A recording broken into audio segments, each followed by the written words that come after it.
I'm Dr. Jo North and I love facilitating meetings, events and workshops. I facilitate literally thousands of people internationally, and I also help facilitators to expand their creativity, confidence and impact. In this free video series, I'm going to share with you how to be the most awesome facilitator you can be, how to grow your confidence, how to design and deliver events that have fantastic impact, and also I'll share some productivity tips to help you save time and focus on the things that are most important. In this first video, I'm going to start with how to facilitate with confidence. Even though I've always been drawn to facilitation, there are times where I felt very nervous too. For example, if it's something really new or when the event I've been running has been massively important.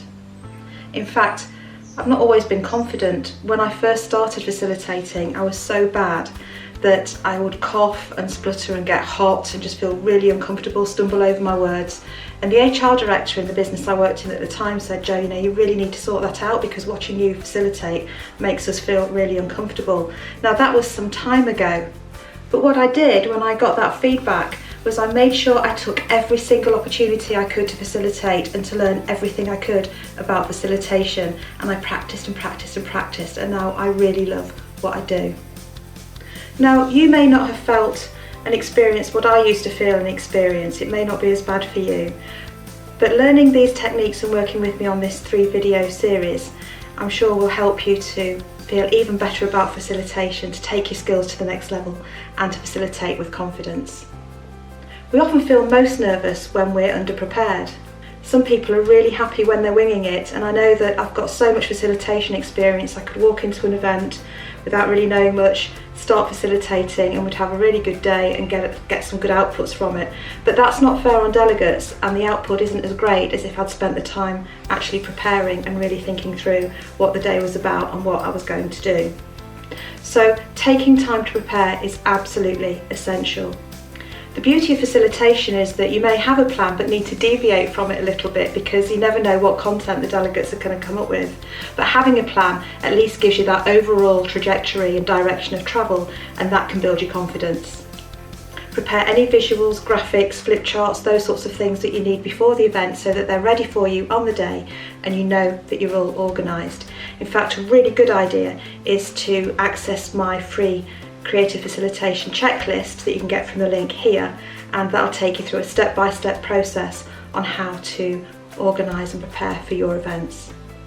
And whilst we're on the subject of preparation, actually say things out loud. Practice speaking your instructions, the directions you're going to give people, the briefings on activities, the explanations of key concepts. Practice them out loud. Did you know that we actually think much quicker than we speak? So it's no good just doing it in your head. Actually say things, and that also reinforces muscle memory, and you'll be much more fluent and you'll feel much more practiced when you actually get in front of your delegates. Make sure you use simple words and avoid jargon, and don't forget, a picture paints 1,000 words. So if it's a complex idea, create a well thought through graphic, and that can really help you explain the principle.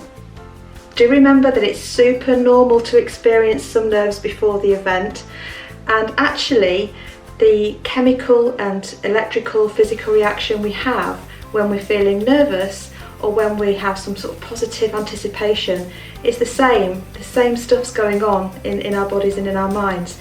All that is different is how we interpret those signals. So instead of saying to yourself, I'm feeling really nervous, then you can say, actually, I'm really looking forward to this, or I'm super excited about this event, and just flip your thinking. And that's a pro tip that sounds really simple, but is actually massively effective, and it works for me every time. A few nerves, of course, can give your facilitation a bit of edge and help enhance your performance. And a really good technique to make sure you're not too nervous is strategic mental rehearsal, and that's where you actually imagine yourself facilitating what you're saying, what you're doing, what you're thinking and feeling, how you're moving around the room, how you're interacting, all of those things. Play that as if in your head, like a movie, watching yourself, and do it over and over and over. And there's lots of research that supports this technique. Athletes, performers use it, and there is a difference, a measured difference in many studies between elite athletes and elite performers who practice strategic mental rehearsal and those who don't. So this works because your brain doesn't recognise the difference between what is a real experience and what's an imagined one. So take some time to relax before the event and go over and over the event in your mind, feeling great. And honestly, it is such a powerful technique. It's well worth giving a go if you've not tried it. Now, when it comes to the event itself, make sure you release any tension, and make sure your shoulders aren't tense and that you're smiling, that you're taking up space, that you've got a nice open posture, and all of that sends signals to your brain that actually it's okay, it's safe to be here, and then you can settle down and start to really enjoy the experience of facilitating. And also watch your breathing, breathe properly, breathe slowly, none of this shallow breathing up here, because what that does is it actually makes you more nervous. So think about the breathing. And when you do your opening line, make sure you do it like this, which is breathe out, and then I'll show you in a second. Breathe out, and then as you go, start to speak. So breathe out and then start to speak, because what that does is it relaxes you and it makes your opening have more authority and confidence. Now, quite often we have to be neutral when we facilitate.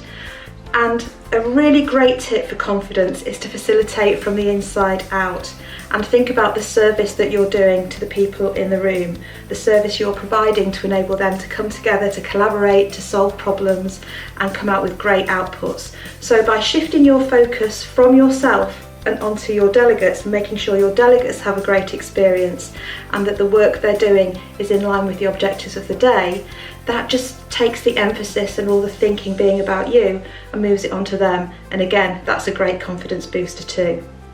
I love facilitation, as I hope you can see, and I'd really love to help you and hear how you get on with these techniques. So do get in touch. My email is here. It's joe@ideatime.co.uk. Don't forget to download that creative facilitation checklist, which is a free guide, and that's down in the link here. And of course, please hit subscribe, because I've got more videos coming in this How to Facilitate series. The next one's actually about how to design and deliver a fantastic event. So hit subscribe, and also head over to my website, which is www.bigbangpartnership.co.uk, and you'll find a whole heap of resources for you there so that you can expand your creativity, confidence and impact with your facilitation.